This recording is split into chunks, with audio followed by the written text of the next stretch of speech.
This podcast discusses paranormal activity and other topics some might find disturbing. Listener discretion is advised.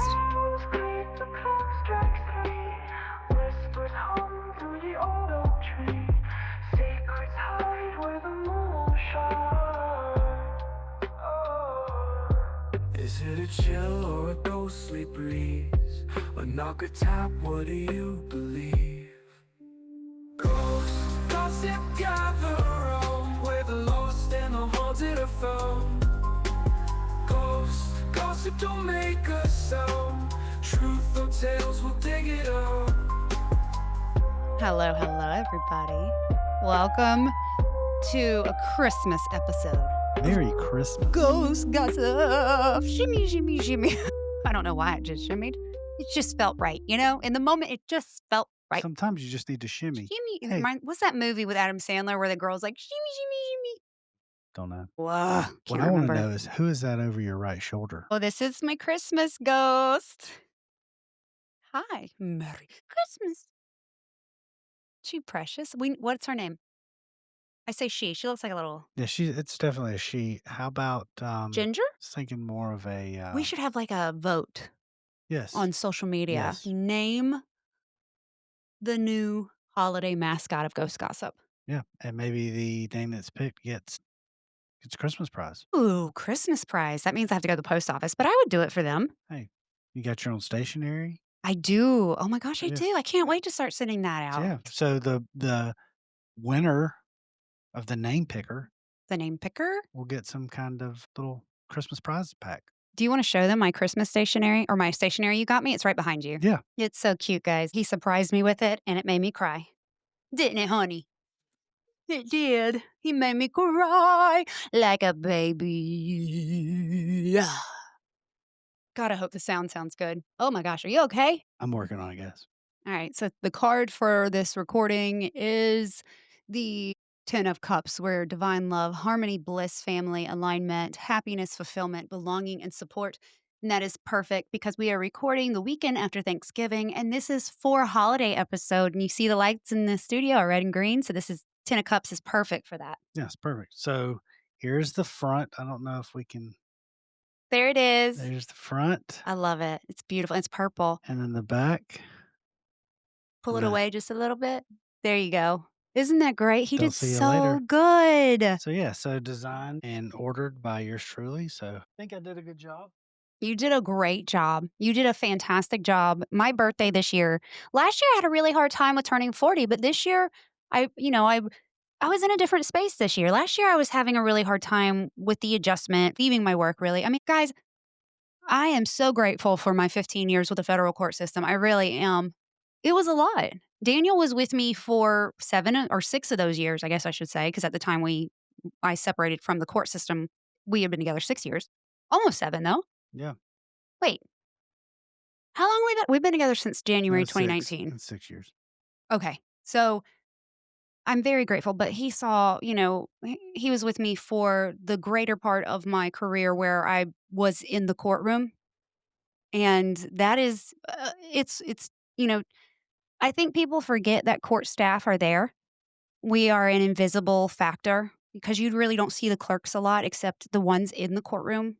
And it is, I know I joke, about my job there, but the women that work there, they were part of my life for a long time. And through, marriage, divorce, and baby. So they are special people. They got me through a lot of the difficult times in my life and they work very hard. Being a clerk sometimes is very thankless because most of us do go unseen and it's a challenging job. So for those who are in a job like that, who sometimes they're a little bit more invisible, just know that there's people out there, we see you and we thank you for your service. The other thing I was going to say was that, you got to think last year before your birthday, there was Helene. Right before, yeah. There was all the aftermath of that. Like we had just moved in. So there was a lot of moving pieces going on. Yeah. So, oh yeah. And this year thankfully it's been a lot calmer. We're more settled. And there was a time in my podcasting career that I did not call myself a podcaster.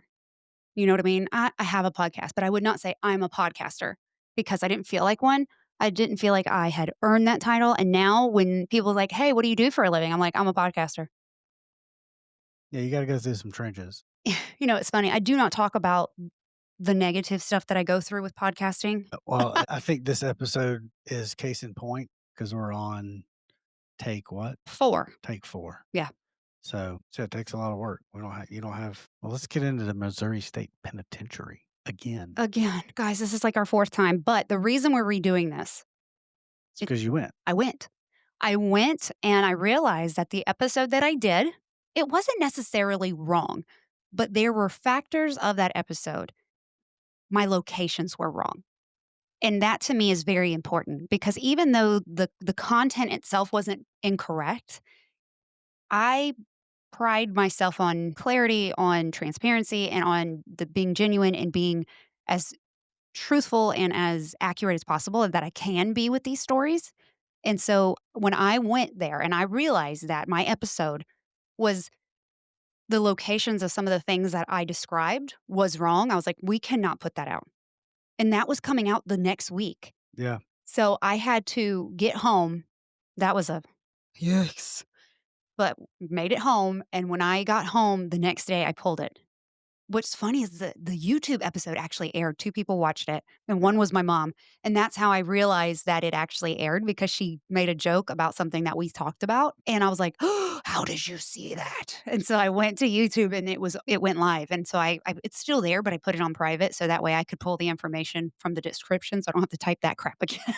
I mean, It's like this much.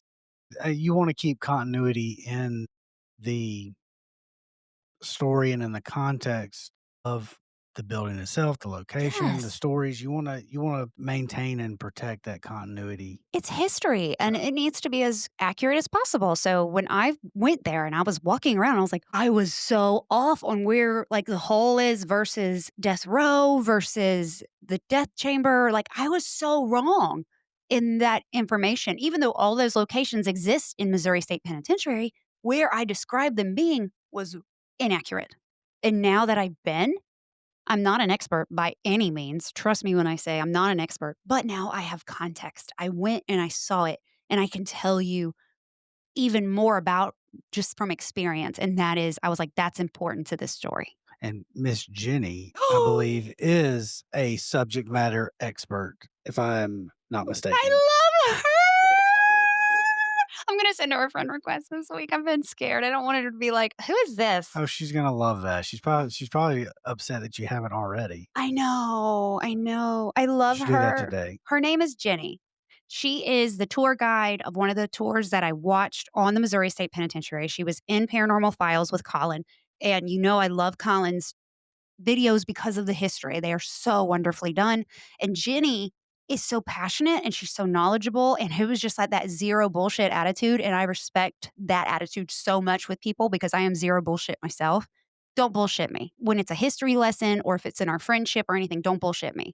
And I love knowing exactly where people stand. And she's one of those straight shooting people. And I met her and I was like, I can't remember if it was Penn or if it was Erica, but I was like, "Do you think she'll take a picture with me?" I know I said it to Tony because Tony knew I'd been talking about Jenny since we got there, and I pulled up, I was like, "Oh my god, I'm here." And then I walked in and I saw her, and she's smiling, and she's beautiful, and she's oh my gosh, she's everything that I saw on YouTube and more.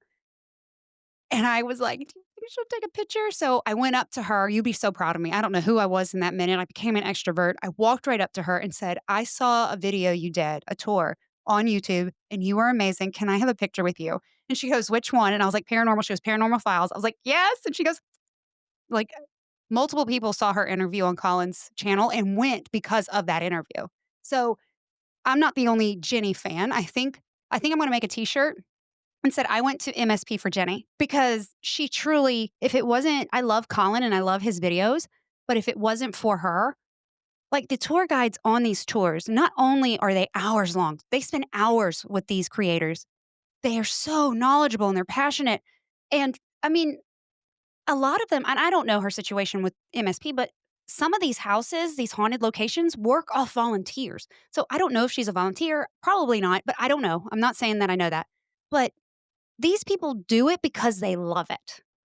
Maybe instead of Jenny from the block, We got Jenny from the cell block. Jenny from the pen. Jenny from the lockup. Oh, I love her. She took a picture with me. I'll share it. It's gonna be up on the screen. This is Jenny. Hi, Jenny. And then she's gonna come on an episode. I told her that I would love to have her on. She's like, "Let's do it." So I'm gonna send her a friend request and send her a message and be like, "Let's do it." And so that way y'all can hear firsthand how passionate she is and how wonderful. And hopefully y'all love her just as much as I do. So let's get into this. She's truly one of the reasons I fell in love with Missouri State Penitentiary the way I did. And it did not disappoint. It did not disappoint. Let's get into it. Let's hear about it. And I'm not saying I'm an expert, but Penn Paranormal, her name is Ashley, absolutely beautiful human being. If you do not follow Penn on Paranormal on Facebook or TikTok, go follow her. She is oh, one of the most beautiful human beings I have ever met. I went with a group. I went with Sam and Mike, who are event planners in the paranormal community, also amazing people. April was there. This first time I met April. She was amazing. We had Erica, who works with Sam and Mike, incredible. And then we had Tony, myself, and then Katie. And then they had some other people that Sam and Mike they came for the event. And just the whole thing was amazing. I'm so lucky and so blessed that I got to be a part of it. So, a little bit of background. Missouri State Penitentiary is known as the bloodiest 47 acres in America. Okay. It was built way back when, in March of 1836. To put that into perspective, we can hear that year and be like, wow, that was a long time ago, because it was a long time ago. That prison was built before the light bulb was invented. Yeah, I mean, that's almost 200 years ago. Yes. So this prison is extremely old, and they were known as like a maximum security level prison from the time that it opened. So they had max security inmates. I'll get to what they kind of classified as maximum security since 1836 without electricity, which is terrifying if you really think about it. Mind-boggling. Yeah. So they had these inmates in there, gas lanterns or whatever they used for light. But a lot of it, they were in darkness until, until they got light, till electricity came around. Do you know when they actually put I don't. electricity in the building? Mm-mm. I don't. I didn't see that part. I mean, I'm Question to ask Jenny when she comes on. yeah, I bet she knows. I bet she does know. So yeah, it's really, I mean, I'm just over here thinking, timeline, essentially a generation before the Civil War. That would be about 60 years after the founding of our country. What? Yeah, Is that right? yeah. The country was founded in 1776, and that's 1836. So yeah, Wow. 60 years. Huh. Okay, so I just Googled it. It does not have when it got electricity. So that is the question that we'll ask Jenny when I talk to her. Do you know when it got electricity? And she might have said it in the interview and I just missed it. The prison is located in Jefferson City, Missouri, which is the capital of Missouri. The reason it was built there is because the governor at the time, who was John Miller, he wanted the prison there to keep Jefferson City the capital of Missouri. He was worried that they were going to move the capital title, pretty much. And I know we talked about this 4 times, and it feels like But the other thing that I've never really thought about when we were talking about this was the time frame. It kind of makes sense now that I'm putting it together because, like I said, this prison was built 60 years after the founding of the country. So you got to think there was a lot of moving I parts was going to say within moving those. parts. With all these things being established, the country was still growing. Yeah. Just Things were just geographically. Yeah, things were still being initiated it, and formed. So it was good on John Miller. yeah, good on him to try to take a stand and keep control, Yeah. not necessarily control, but to petition for what he wanted, what he thought was best for his people. So, Yeah, and it was probably something with money, more than yeah, likely. yeah, I mean, Keep money where in Jefferson City. yeah, I mean, just like with any kind of industrial project, plants, infrastructure, all that, it brings jobs and it brings Right? people and to the area. So yeah, it's a good thing. The first inmate that was incarcerated at Missouri State Penitentiary was incarcerated for stealing a watch. And remember what I said, this is a maximum security prison. It's always been max security. So this guy stole a watch. You do the crime, you pay the. The 4th time you've now said that same joke. I should splice all of them together. I don't I've never said that on one of these. No.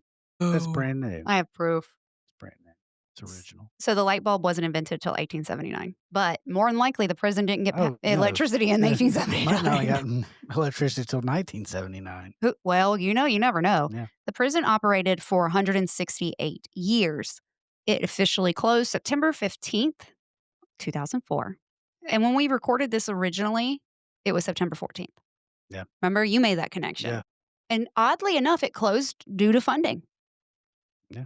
because at the time, the prison was in such poor condition that it was going to be cheaper just to build a new one than it would be to bring the prison to standard regular conditions. Yeah, I mean, So, that's pretty common in the construction building. I mean, once you get a building that old, like, it's just yeah. you you're not gonna be able to bring it up to modern codes. No, I mean, they could have, but it would have cost way too Yeah, much. it's It not. would have been cheaper just to build a brand new facility, and they did that. They built the new prison just up the road, like 6 or 7 miles, I believe, just right up the road. Well, what's funny to me is that prison is, like, right downtown. It is downtown. Absolutely, it is Yeah, it's, downtown. like, It right is there. It's if like you there's a Burger King across the street or something. 47 acres, Yeah. it's right there because I'm not saying it's, like, right by the Capitol building, but I will say You could walk there. no, I mean, you could. It probably took us 5 to 10 minutes to go from around this Capitol building to the prison driving. Yeah. So it is relatively close. It is what I didn't realize until I was there standing in front of it. The front door, you look across the street, there's some kind of maybe, I don't know, there's a big building there, but just on the side of it, there's residentials, just residential housing, Yeah. just some, you know, people living there right across the state from a maximum security prison, Yeah. which is I don't know if maybe the housing was there at the time, we don't know. But in 2004, probably. Yeah. Yeah, I'm sure. I mean, absolutely. It may have been a little bit on the outskirts, but it was close enough. It's To very close. It was very close. I remember when we pulled up, I looked over and there was like somebody sitting on their front porch. And I was like, okay. Yeah, I mean, when it was built, it might have been, a mile or 2 outside of the city center. I don't know where that was at the time, but I would estimate that. So by the time it closed in 2004, it had housed thousands of inmates in its lifetime. Some of the most notorious criminals in the United States history, and it had seen riots, it had seen executions, and it had seen its fair share of bloodshed. Because, like I said, it was known as the bloodiest 47 acres in America. It was a very violent place. And now that I've been there and seen the conditions, like it's one of those things you can talk about it, you can watch videos, but until you're standing there and you're looking at it and you're like, "Oh my god." I'm It's I'm sure to us now it seems barbaric, it does, yeah. Yeah. and not that it wasn't back then, but sentiment was much different back then too. Time magazine is the one that named the Missouri State Penitentiary the bloodiest 47 acres in America. So that's how that got its name. When was that article published? 1967. Okay. So it was after the 1954 riot, which we'll get into. During that riot, 4 guys lost their lives. So we're going to talk about that. Also, what happened on the property, there were 2 major fires, countless murders, countless murders. They don't even know how many people died because they didn't always keep records. Like, think about it. Like, they cannot say how many people actually died in the prison because they just don't have records of it. Yeah, I mean, they just take And them out, dig a hole, and that was it. yeah, the prison was more about survival than it was rehabilitation. Mm, If you went there, it was good if you just survived it. yeah, because you were forgotten about. You went there, you were Yeah. Well, back in the day, a lot of prisoners were forgotten about. Hell, mhm, today yeah, I've seen it. I've seen it with my own eyes. I've seen criminals come in and they have nobody. And we used to have a judge. I won't call him out, but we used to have a judge when that happened. He would look at that individual and be like, "Look around you. You have nobody. It's just you and me and God." And I mean, it is. It's chilling because some guys don't, and women, they don't have anybody by the time they get so far into their careers, their criminal careers. well, think about just the communication abilities back then. They didn't have like They we didn't had. yeah, they didn't have the ability to communicate, so those guys, they went to prison and Oh, people moved on with their lives. inmates now have tablets. Yeah, Don't even get me the started. TVs. They have TVs, tablets, everything, which I'm all about, like, rehabilitation, but It's kinda like my kids. My kids do something wrong, they lose their devices. Yeah, the recidivism rate in this country is ridiculous. Oh, yeah, that's another podcast. At the time the prison closed, it still housed 1,355 inmates. 1,300? 1,300, Okay. 1355. They moved them to they had, once they closed, they moved them. They probably went to the new facility. Some of these people that moved there, they still remain in prison today. Because you gotta think, that was 20, almost 22 years ago, 21, 22 years ago. Yeah. So some of these guys are lifers, so they're still in prison today if they're still alive. Yeah, I mean, think you went in there your first 5 years you spent there. Now And it is documented to be the most violent prison in the United States. that's crazy. Yep, because even Alcatraz, like, you gotta think we talked about Alcatraz, and that was a violent place, but they're saying that Missouri State Penitentiary was more violent than Alcatraz. Well, that makes sense to me because Alcatraz was built as a supermax. There were a lot of controls built in for the prison. So there was a not that it wasn't violent, but the access to be able to Yeah, do violence was much less. Where I mean, it was it more sounds controlled. it sounds like to me for a lot of Missouri State Prison's history, it was almost a free for all. You Maybe. know, the prisoners pretty much controlled it. The prison guards just No, the guards controlled it. The inmates did not control Missouri State Pen.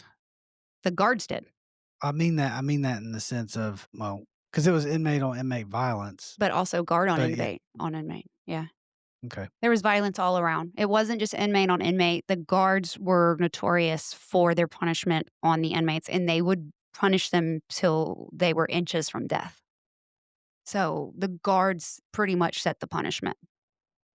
They could just have a bad day. They could be mad at their wife. They come home and take it out on the prisoners. Yeah, The prison was only supposed to house 1,100 to 1,200 inmates, but it was always known to be overcrowded and usually housed between 25 to 3,500 inmates. At one point, there were 5,000 inmates. that 5,000. Some cells held 6 prisoners per cell. that's crazy. I have been there. There is not anything big enough about those cells to house 6 men. I mean, Not a thing. if they were all standing in the room, I mean, I'm sure they would all be touching. They were killing each other. They were killing each other. Yeah, I mean, how I mean, I mean, just for space, we just need to make some rooms. We need to get rid of some stuff. you look like you're good to go. Yeah, Goodbye. So, one of the things when the cells were built, when the prison was built, it was built based on subservience. So, a lot of the cell doors, especially in general population, were built very short. So, the prisoners would have to bow down to come in and out. And that was the subservience to the guards. When the feds came through and looked through and were like, oh, this isn't good, they made them make the doors bigger, but that's not how they always were.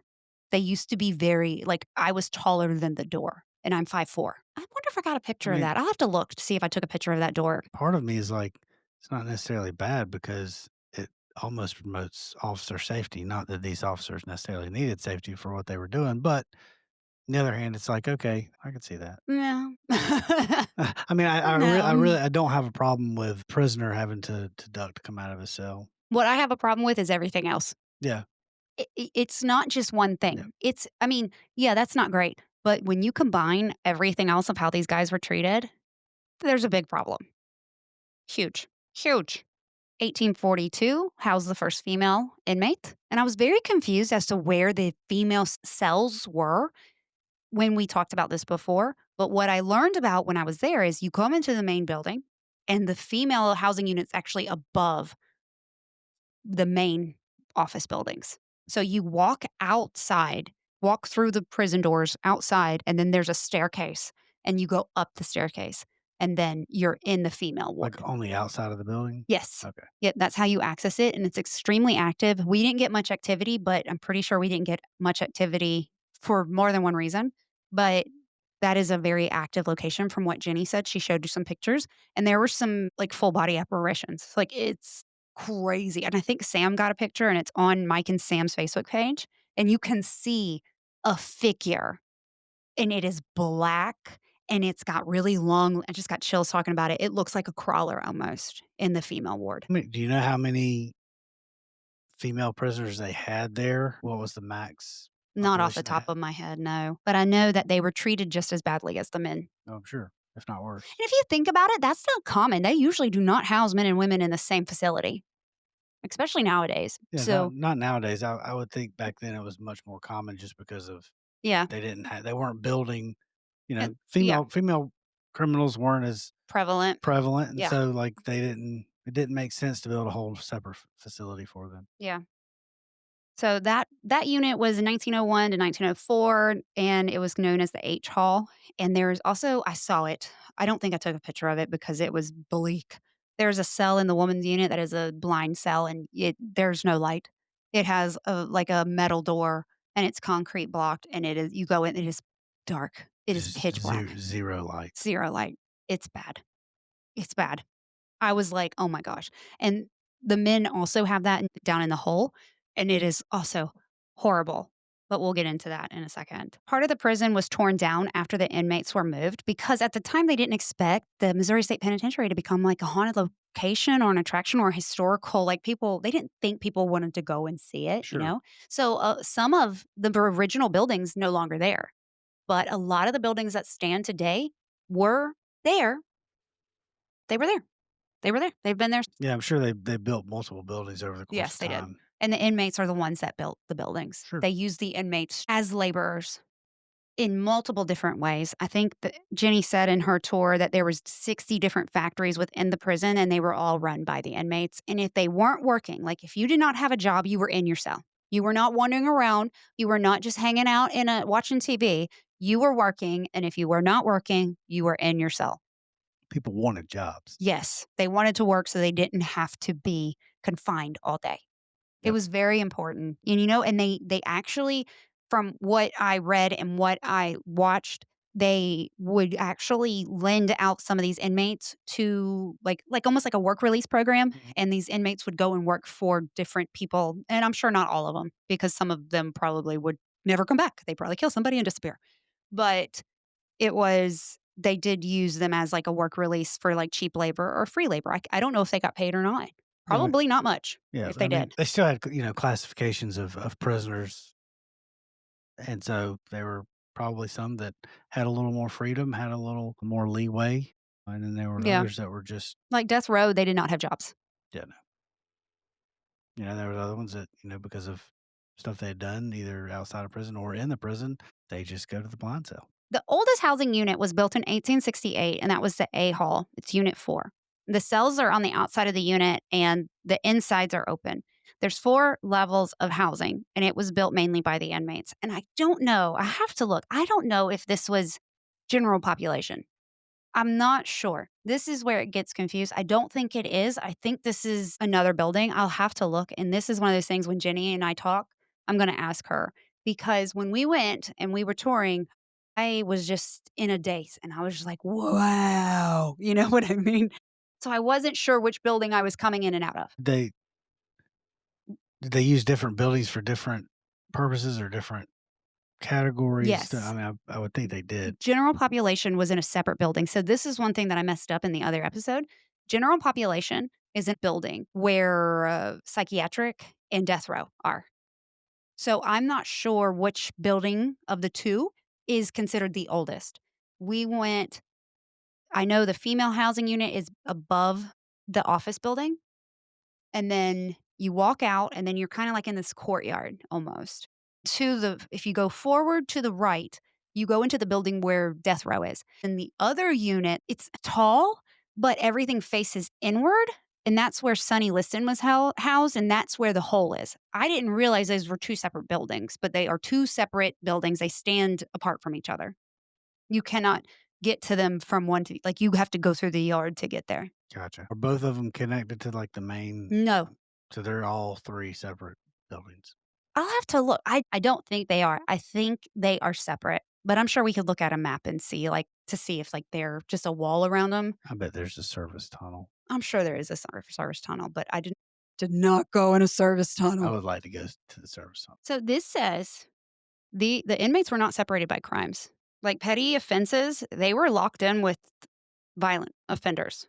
Yeah, I mean, that happens today Sometimes. sometimes, Sometimes. especially in state prisons. Well, we talked about Kirkland in South Carolina. Kirkland is kind of like the sorting facility for the inmates. And after their sentence, they kind of go to Kirkland to be designated to the prison. And there's different levels of prisons. You have minimum, maximum, and that is where they kind of sift people. And I know that sounds terrible when you talk about human beings, but realistically, that's what they're doing. They're sorting, saying, okay, this person has medical issues, but they're also violent. They need to go here. This person is, he's not so violent. He doesn't have a huge criminal history. He can go here.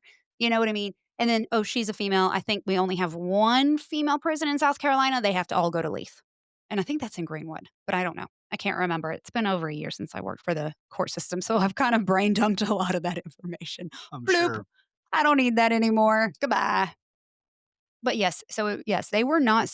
If you could have a murderer and a watch stealer in the same cell block or in the same cell, even Yeah, hell, there could be six of them in there. yeah. Jesus, I saw these cells. I saw these cells with my own eyes. It is not big enough for me to feel comfortable by myself.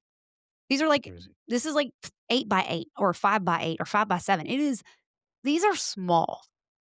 Yeah. And the beds in there in death row, they have concrete pads. Just a concrete pad. They don't have a bunk bed. They Is have it just a concrete pad that's just a little bit higher than the floor? it's probably about 2, 3 feet off the floor. Okay. I have a picture. I'll show you, but it you hear somebody talking about it and you see it on a video and you're like, "Oh, okay." But when you go and you see it and you with your own eyes, it's like they slept on that. That's where they slept, on a concrete, ugh, slab. I don't know how else to put it. I mean, if you got 6 people in those rooms, I mean, they're sleeping on the floor. They're sleeping on the raised floor. Or yeah, 6. No, what I'm talking about, I'm they had just bunk beds. I know, I'm just but still. They only had 2 bunk beds. Yeah, exactly. They only had 2. They only had The 2. other 4 are sleeping on the ground or they're rotating out something. Or they could have moved some of the beds out, but they weren't big enough for more than 1 bunk bed in there unless they had turned them a separate way. Like, these things are small. I knew, you think of measurements, it's small, but once you see it and it's like and at one point, we were all standing, like, kinda, like, around the thing, and it was like, okay, I'm claustrophobic. I'm like, "Okay, I wouldn't survive. I'm not made for prison." Y'all should have 6 of y'all should have gone in one cell So I could have had a panic attack? just see what it looked just Wonderful. see what it looked like and felt like. Great. I'm just saying. I'm good. But that is not even the thing because I was with 4 women or how many? Yeah, there was 5 of us. So I was with 4 other women. You gotta think, we're not as big as those dudes were. Yeah, I mean, even still, it's Still, right, yeah. yeah, just 6 people in general, but, I mean, I'm one of the tallest one that was there, and I'm 5'4".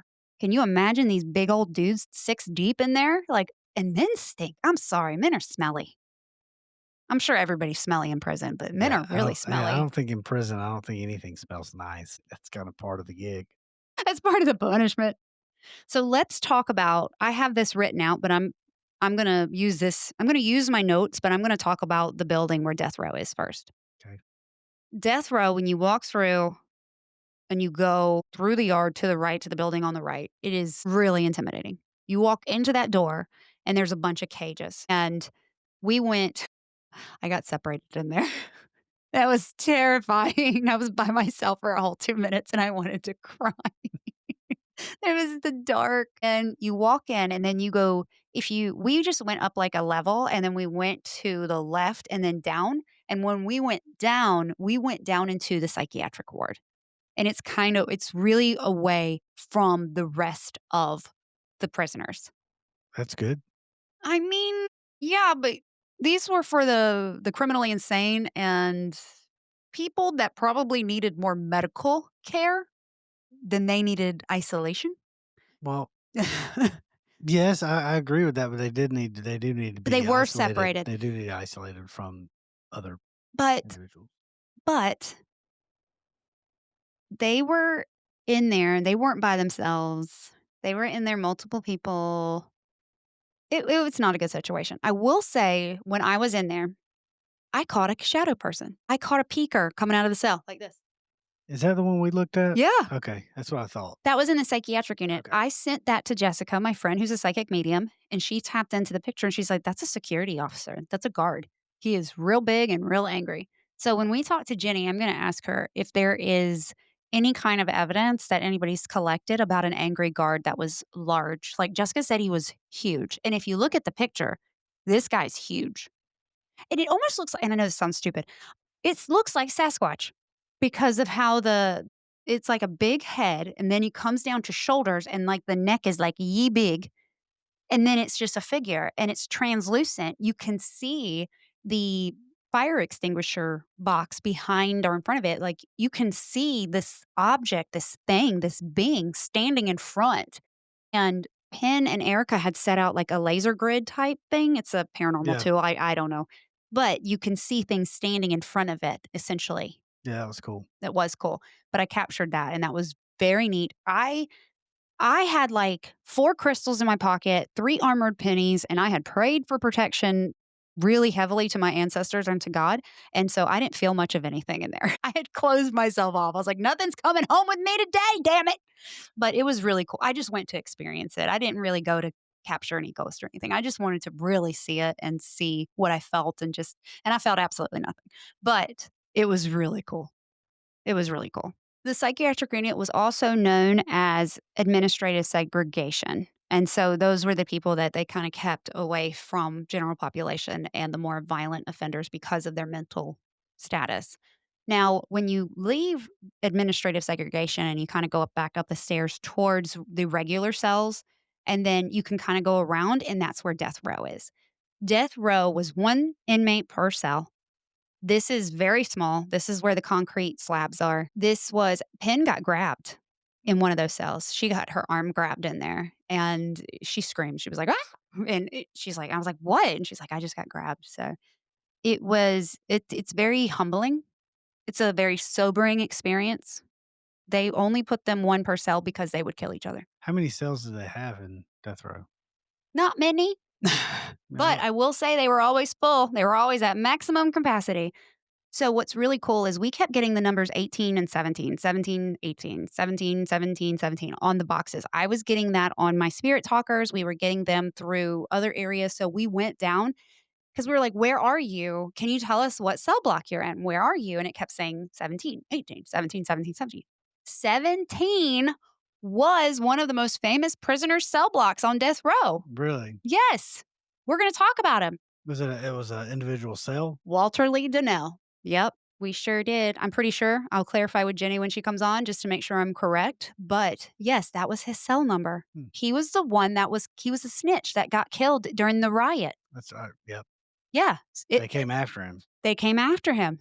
Yep. So the death row is kind of like on the other side of where segregation is, of the administrative segregation, but it's not down into it is just on a regular level.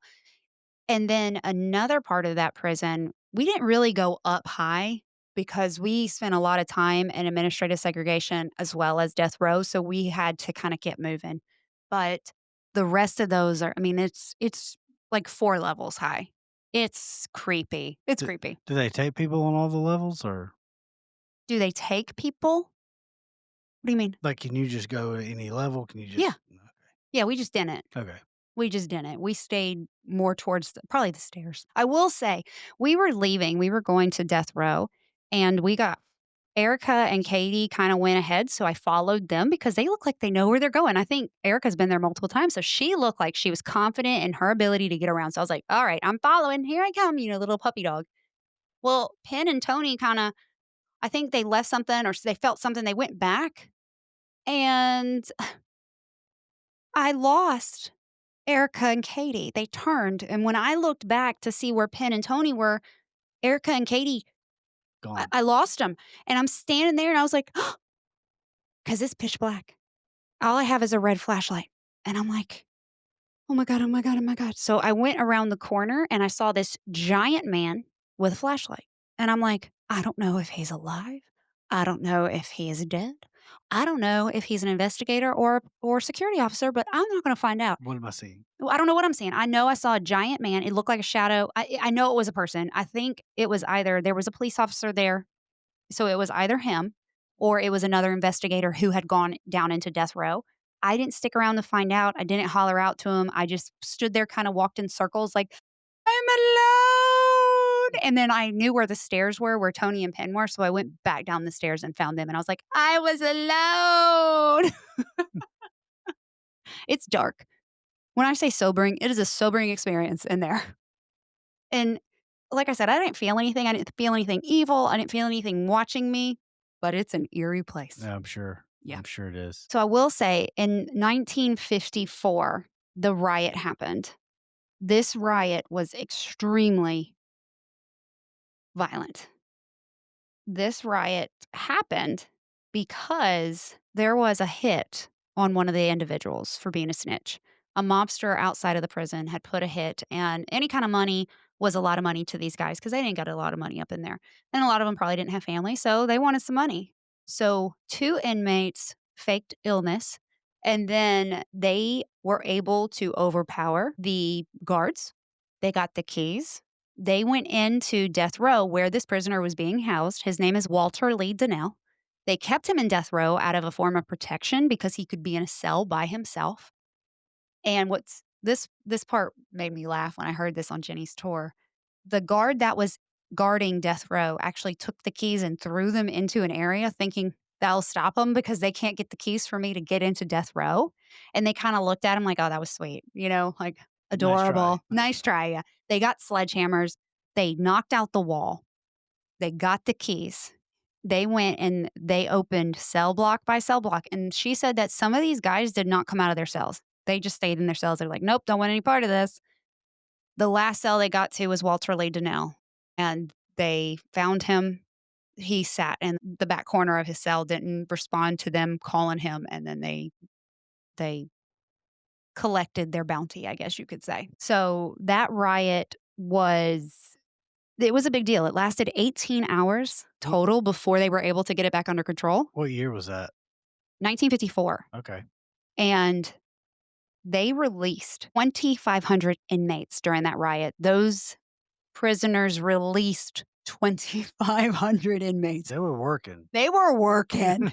You gotta think, they were going because They all these cells, clink, clink, they clink, clink, they clink, were clink, clink. they were earning their riot. Whoo! I can't even imagine. It's kinda like that what is that book that we had to read? It's traumatizing. We read it in school, and, like, the kids are on an island, and they start killing each other, like, it is like Lord of the Flies. Lord of the Flies. It's a Lord of the Flies situation. Great book. I hate it. I hated Love that every book. "Nope, we're not doing it. We're not doing this." In the 1970s, there were multiple gangs in the prison, and it became very, very violent. Oh, I'm sure. They had you had the Hispanic gangs, you had the African American gangs, and you had the Aryan Brotherhood. I talked about one time during these recordings, I can't even remember which one. I had talked about the Aryan Nation Brotherhood because I have not personal, but firsthand account of some of them from dealing with the federal court system. That's a rough group of boys Yeah. or men, I should say. Don't come after me. They operate from inside the prison and they run huge, huge drug organizations from inside the prisons. And they're running this, they have people on the outside that are running the exterior parts of it. And it is terrifying. They're scary people. And I always say there's a lot of good people that did bad things in prison. Some of these guys, they're not good people. Most of them aren't. Yeah, they are rough crowds. And we watched that thing today just on gangs in prison because we love true crime and stuff, and we watched it this morning. And it's just about survival. Sometimes the guys in there join prison gangs just to survive. Yeah, I mean, it's not a matter of want to. It's I have to. I mean, Right. at the very least, you're gonna do one gang's bidding or another. Ugh, I mean, bad. that's just the way it is. Yeah, but the thing we watched today even said like in the 1970s, this is when gangs got really bad, or in the 1960s is when gangs got really bad. In the 1970s in MSP, that's when the gangs got really bad in that prison. Yeah. It was quite rough. So if it wasn't bad before, phew, yikes. Let's talk about just the cleanliness of it. Mhm. Or the lack thereof. Diseases were rampant. Illness was rampant in there. You Hepatitis was probably off the chain. people, thousands of prisoners died. Thousands of prisoners died over its history. Like I said, they do not know how many prisoners actually died, but people died from murders, inmate on inmate, guard on inmate, probably inmate on guard. I don't know personally that. I don't know for sure, but I'm guessing because I know it has happened where inmates have killed guards before and others just from committing. Yeah, and I mean, just the amount of people that died prematurely from disease or Mhm. sickness, or because there was probably a lot of stuff that was very simple and Yeah, and they just kinda left them in there in yeah, general population with the other ones, so it spread like crazy. pneumonia, Yeah. hepatitis, I mean, all kinds of stuff. The forms of punishment that were at MSP that were used there were isolation and mental torture, but also physical torture, and it was kinda like Russian roulette, whatever the guards decided to do. Yeah, You know what I mean? it was Like, at their discretion. it was. The inmates, there's something there. It's no longer a hole, but it is a hole, but it's not a hole. But it at one point, it was a hole where they lowered the inmates down through pulley systems, and the guards would go down there with them, and they would be the inmates would be tied to a whipping post, Yeah, and that's the one guards would whip them as that punishment. that to me is one of the craziest things that they had a place for They that. had a place You for know what I that. mean? Yes, and that is not in the same building as death row or administrative segregation. That is one of the main things I messed up in the one we recorded What before. building is that in? The hole is actually in the building where Sonny Liston was housed. And what that building is, you walk in and it's I'm gonna put a picture here right over my face, so if you're watching on YouTube, if not, you can check out my Instagram, I'll have pictures there. Where Sonny Liston was housed in that building, you walk into the building, you walk in, there's cells on the exterior side of it, and then it's, like, empty in the middle, and then the hole is directly in front of you. You can see the hole when you walk in that Oh, that's building. cra Yeah, and it is, like, on the far end, but then you go now there's stairs, you walk down in there, and that is where isolation is. Those are the blind cells that, at the time, had absolutely no light whatsoever. Men would go into the hole and come out blind because they would be in there so long, they would have no sense of they would lose their sight. they left them there for months, Years. years. Years. Whew. The Wow. whole one of the examples of this is John B. Firebug Johnson. Firebug was his nickname because he was a pyromaniac and he set fires to buildings. He was an arsonist. And some of the buildings that he set fire to were actually at Missouri State Penitentiary, and there were some inmates that lost their lives. I'm going to read this. Hold on. Okay, building 4. This building right here is Yep. where Sonny Liston was housed, and this is where the hole is, and that it says 4 on it. So building 3 was where death row is. This is building 4. This is where the hole is. The lower level of A hall contains 8 cells, known as dungeon cells. Inmates considered disciplinary problems were confined in total darkness of the cells, often for weeks or months at a time. The cells could contain one inmate or several, confined in the dark, damp, miserable environment. The men slept on straw and were fed once a day, often food not fit for human consumption. The area just outside the dungeon cells was often used to whip offenders with cat o' nine tails, sometimes up to 100 lashes. The offender was then thrown into one of the cells where he was left to bleed and suffer. One such man was John B. Johnson, also known as J.B. Firebug Johnson. He acquired the nickname Firebug following his attempted escape from MSP, where he started a riot and set fire to the J.S. Sullivan Saddle Tree Factory, which was destroyed. The fire resulted in more than 500,000 worth of property damage and the deaths of several inmates. Johnson was then convicted of arson in a Cole County court and given an additional 12 years, after which he was locked in the dungeon for many years. He was confined to the dungeon cells from February 1883 through July 1900. Mm, After he was released, Firebug wrote a book entitled Buried Alive for 18 Years in Missouri Penitentiary. that's crazy. Yeah, It's a testament of what humans can endure. they lived in pitch black. I was down there. I saw the door. The door is metal with a small hole at the bottom to slide a tray of food through.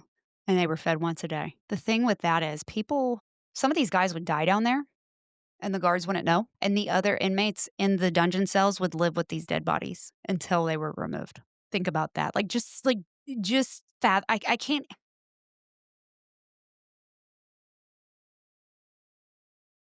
There were no toilets. They were given a bucket and it was communal. That'll ruin your appetite. Yeah.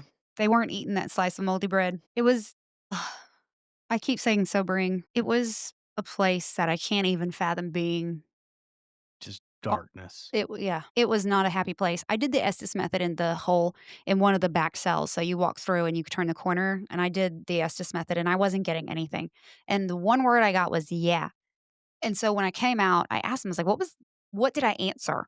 And they said, "We asked, 'Are you just gonna stand in the hall?' Because there was a bunch of noise down there." And they were like, "Are you just gonna stand in the hall down there and not talk to us?" And then I went, "Yeah." So they were around, they just were not interacting with us. I will say, and maybe I shouldn't say this because I scared. I will not say the name of the person that I scared, but I was hearing voices from like where Sunny Liston's cell is. And so I was like, who is that? Are they here? Because we were all coming in to kind of do an experiment with the whole group. And I didn't know they had come in yet. So I heard voices. So I was telling the ladies that I was with, I'm going to go see if they're here. And so they heard me and I heard them and they came to see if there was people down in the hole, so I turned the corner and I made somebody scream, and I will not say her name, but let's just say the other person was like, "Well done. She never gets scared. Well done." She scared me, I scared her. It was a mutual spook, you know? But so in that cell block is where Sonny Liston, I keep saying his name because it's a point of reference for me.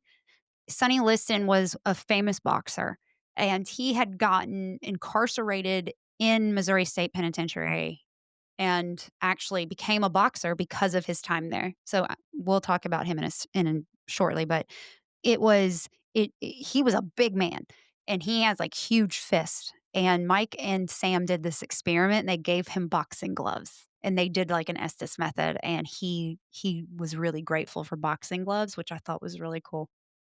Yeah, I think Sonny Liston's hands have been described as just like cinder blocks, just Yeah, he didn't have the biggest hands in the world, but they are quite large. He is up there in the list of largest fist in the world.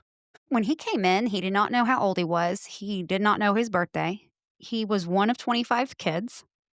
And I know when we've talked about this before, and y'all are hearing this for the first time, and I know I've told Daniel this, but I will say I had a funny experience when I was working for the court. The guy came into the courtroom and he's like, Your Honor, I have 24 kids. You got to let me out so I can work to support them."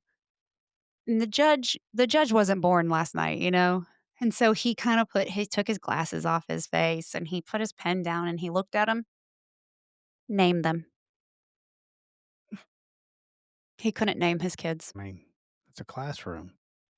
I know, but still, he could not. He was trying to get out to support his kids, but Yeah, he doesn't. Yeah, and essentially, he doesn't take care of his kids. He yeah, doesn't know who of his kids are. course. So Sonny was kind of like that. He was one of 25 kids. His mother left him with his stepfather at one point as a teenager, I believe. And that was a really fateful decision for him because his stepfather did not give a crap about him. And he ended up in a life of crime, which put him at MSP. He was a very angry young man. And there were some programs that came through, like baseball program, boxing program, some other programs that came into the prison. And Sonny Liston joined the boxing program. And the guy that ran the boxing program was like, "Oh shit, this guy is amazing." So it's good. So he got out and he became the world champion boxing. The one to beat him was Muhammad Ali. Another famous prisoner was Charles Arthur Floyd, aka Pretty Boy Floyd. He was known for very violent bank robberies. He was housed at MSP after being convicted in 1925 for payroll robbery. I Googled it. It's kind of like an armored truck robbery today, but I think what it was back then was like a horse and buggy type. Mhm. He was stealing from the horse and buggies and doing bank robberies and such. He was sentenced to 5 years at MSP. He served three and a half, and he was later paroled. After he was paroled, he killed an FBI agent, or what were they called? G-men. G-men. He killed a G-man and shortly after was killed by those FBI agents. He killed one and then they turned around and killed him in 1934. James Earl Ray, if you don't know who that is, he was the person that assassinated Dr. Martin Luther King Jr. He was incarcerated at MSP for a very petty offense. He liked to escape, and from what I understand, he was kind of a little guy, and he was able to squeeze into small spaces, and how he escaped was he worked in the prison bakery and went and got into a bakery bin, and that bin wasn't checked, and he was able to be in that bin got put on a truck, and then he drove right on out of there. Mhm. Not him, but, he was in a box, and that's how he got out. He fled to Mexico, had plastic surgery, came back and assassinated Dr. King. At the time that he assassinated Dr. Martin Luther King, he had a $50 bounty on his head. After the assassination, he was housed at Brushy Mountain. So we've talked about him before. Walter Lee Donnell, we've talked about. He was a snitch and he was murdered during the prison riot. He was housed in death row. He was killed by 6 inmates. So 6 inmates went in there and beat him to death. George Mercer, he was the last inmate executed. He was kind of like a Charles Manson figure. He was a motorcycle gang leader and he claims that he didn't do anything. He didn't do it. But what happened? Y'all, I'm not going to tell you what he did. It was graphic. It's horrible. It's absolutely despicable what he did. But yeah, he was one of the last inmates to be executed there. We also had Robert Bob Bardella. He was the Kansas City butcher, or also known as the bone collector. He kidnapped and brutalized 6 young men. His 7th victim was able to escape and survived. He kept detailed notes and pictures of what he did to these young men.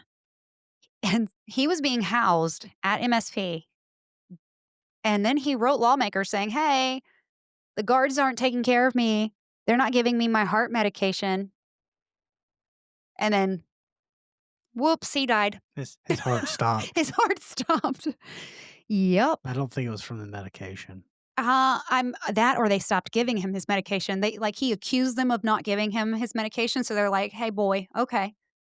And then maybe they just stopped giving him his medication. Maybe they start giving him a Tylenol. I don't know. I don't know. So the federal court system, inmates can sue the prison and wardens and guards and such. It's called 1983 cases, and they are prisoner cases. And there's a certain statute in federal law and federal civil rules of procedure that inmates can sue other entities, including prisons, guards, and such.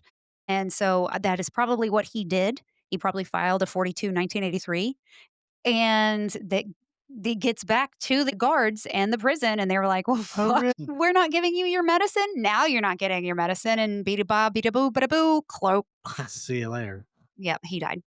But poetic justice almost because he was a horrible person. Not that I condone death or murder, but and there was one more female that was famous there. And I've told Daniel this many times, but Emma Goldman, incarcerated for inciting a riot. She was advocating for the use of birth control, and she was opposed to World War One. But they put her in a maximum security for inciting a riot and opposing World War One.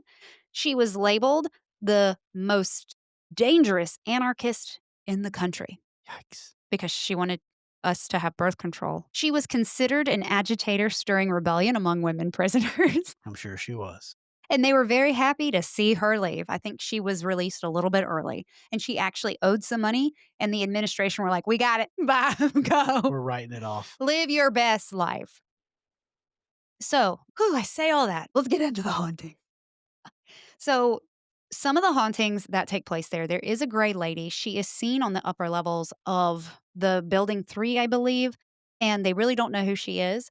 I do have contact with somebody on TikTok who called her Louise, and I don't know where she got that name, but she goes there all the time. She goes there. She's the ghost hunt lady. She's really great. She loves MSP. She feels very called there and very connected to Missouri State Penitentiary. And she labeled her Louise.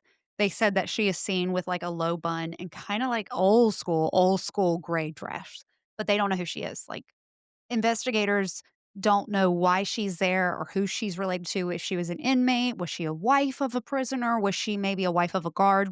They don't know who she is, but she has been seen by multiple people, and apparently her name is Louise. Another cool thing about the Missouri State Penitentiary, the ghost hunt lady told me, was that there is a doctor's jacket, a lab coat that she hangs up, and she turns music on and she starts dancing next to it. And then the jacket's not moving, and as she dances, and she's not like really like crumping or anything.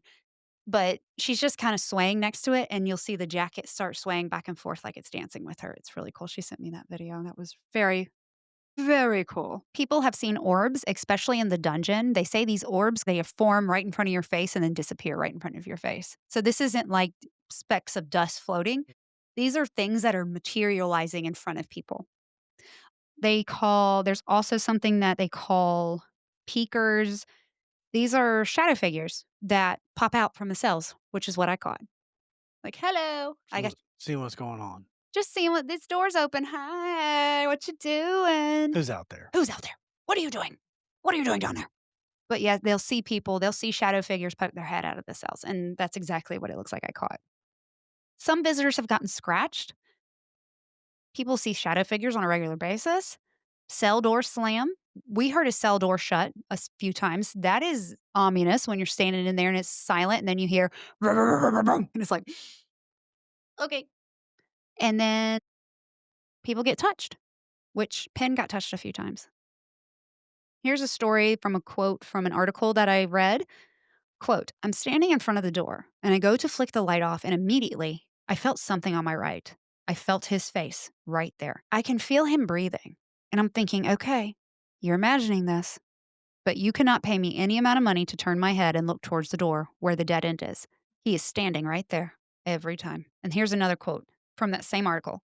That's the kind of story that makes you want to keep the lights on. If there are lights. Some tour guides refuse to go in certain places by themselves, which being alone in there for 2 minutes, it was the longest 2 minutes of my life. Yeah, use the buddy system. So, I'm trying to think of anything else that happened there while we were there. We did not have a lot of activity. It was fairly quiet, but I think our mistake that we made was we split up from Sam and Mike. Sam is a amazingly gifted psychic medium, and I truly think that the spirits know her, and I think they kinda went with her because she was there, and she's such a kind person, and just her energy is magnetic, and I can kinda see why we didn't get a lot of activity because she got a ton of activity. I think we should have stayed with them, but I also know that my group was trying to allow me to see things, and so it was an amazing experience. I can't wait to go back. We've been invited back in May. Sam and Mike are going back in May, and they were like, "Are you coming? Are you coming?" And I was like, "Well, we'll be in Vegas that weekend, so we will not be able to go." But Jenny so fondly calls me South Carolina, which I love. She's like, "South Carolina, come back and see me." And so I was like, "I will. I'll bring my husband." Oh, the gas chamber. We didn't even talk Oh, about the yeah, gas you gotta chamber. talk about the gas chamber. That's another thing I fucked up. In our last episode that I did not release, we talked about the gas chamber. I had no clue where the gas chamber was. It is in a completely separate building than the other prisons. We actually drove there. It's on the backside of the property, kind of where the baseball used to be. And the thing about it, I talked to the other guide. Her name is Reese. She kind of explained to me the situation with the gas chamber. The gas chamber is a dual gas chamber. It was built in 1937. It was built by people who build submarines. So there was a concrete slab laid. The submarine people came and built the gas chamber, the dual gas chamber on that concrete pad, and then inmates built the block around it. It is one of a kind. I don't think there's any other gas chamber like it in America. It was, let's see, hold on, Does it tell you the last time it was used? mm, Do you know that? 1989. Wow. So over 40 inmates were put together. They were put together there. They were sewn together. They were dismembered and put Put together. that together. Over 40 inmates were put to death in the gas chamber from 1937 until 1989, including one woman. Her name was Bonnie, and I lost it, and that's why I can't tell you her name because this keeps scrolling. Every time I move my hand, this just scrolls on its own, and it's not allowing me to tell you the details. Her name was Bonnie Hetty, and she was in for murder, and it was quite horrible. She actually kidnapped somebody with another man, and they both were I believe they both were sentenced to death. If you go to the website, Missouri State Penitentiary website, I'll have it linked in the show notes. It is one of the best, well done websites I've ever seen. They actually have a timeline that you can interact with, and it goes through the history of the prison. Very cool. Yes, and it's interactive. Whoever did that website, please give them a raise. It is amazing how it was done. It's easy to read, it's easy to keep up with. It has a lot of information on it, but it talks about the kind of the history of the chamber and I mean just the prison in general.